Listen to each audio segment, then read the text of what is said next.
So, kahit may supply, wala siyang output. Kaya kailangan natin tanggalin ito. Yan. Check natin.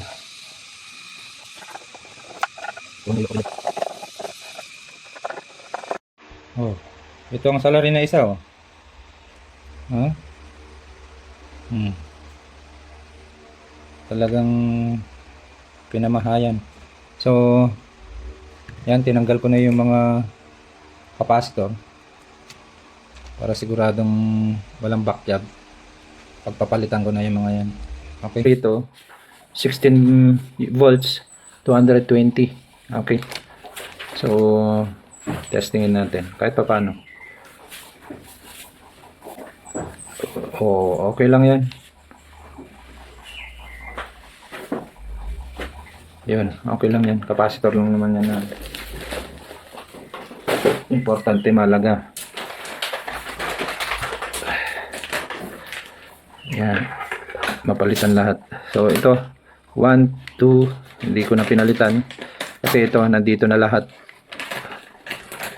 kasi ito parallel yan. 1, 2, 3, 4. So 330, ito yun. Nahulog pa yung isa kanina. Yan, yan. 330, tapos 100, dalawang 100. Yan, kita ba? Tapos dalawang 330. So 660, 760,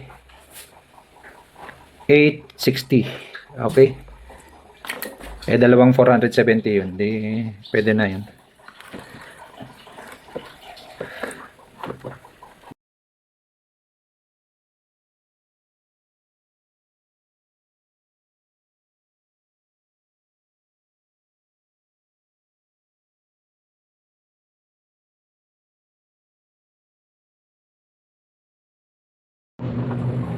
Okay, so pinalitan natin yung ito.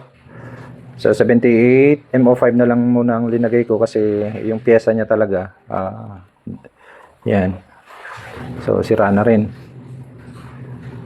Tapos so replacement ko lang muna yan. So magkaiba sila kasi ng ano, kaya ganyan siya kasi yung output nito is nandito sa body niya, yung output naman nito is pin number 3. So magkaiba. So yan, linagay ko lang yan para sa ganun is matesting kung talagang sira na to, dahil pinamugaran kasi ng langgam. So hinang ko muna yan kasi may 22 ohms akong nasusukat pag nakalagay ito. So ito ngayon, matetesting natin ngayon para makita kung umaandar. Okay, yan. Pero alam ko yan, umaandar yan dahil tanggal na yung ano, short niya. So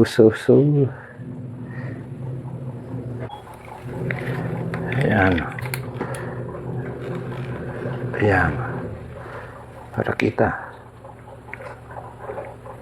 Okay, so DC yan, 14.9. tapos umilaw na yung green tsaka red, stable na siya. Tapos yan, yung 5 volts nya saksak ulit kasi tinanggal ko. Yan, so 5.2. okay, tapos yung ito 5 volts. Okay, so napais okay na yung supply, nag-relay na rin, no?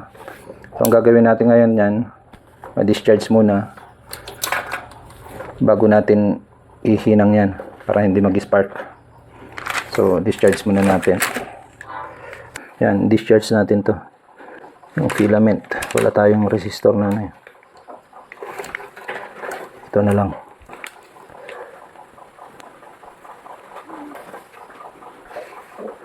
Mahirap na kasing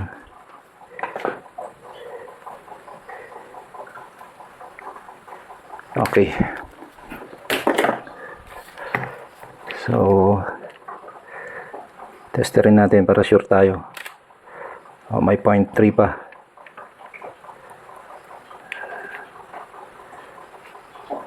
Okay, so wala na. Ganun lang gagawin para hindi makuryente. Tapos ngayon, ihihinan ko to. Yan. Where is it? Yan.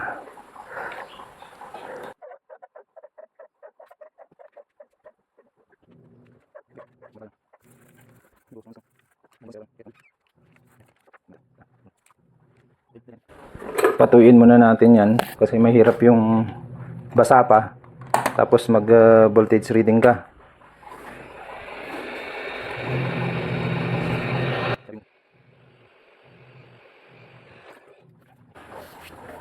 Para makasigurado tayo na walang loose connection. Ayan.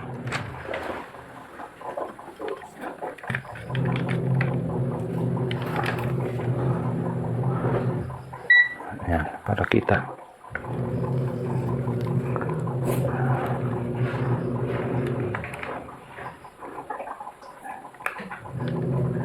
So kanina, nung hindi pa natin hinihinang yung IC, okay siya. Ngayon, tignan natin.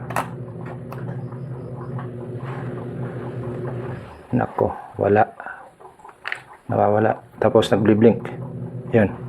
So, sira na talaga. Ano lang po mag-check ng hindi dito ang problema. At least, chinek natin. Ayan. Tapos, hinang natin yung ano. Yun talaga yung problema. Wala na tayong magagawa dyan. Yun. Shorted. Nang dahil... Yan. Magkano kaya to? Order ko muna.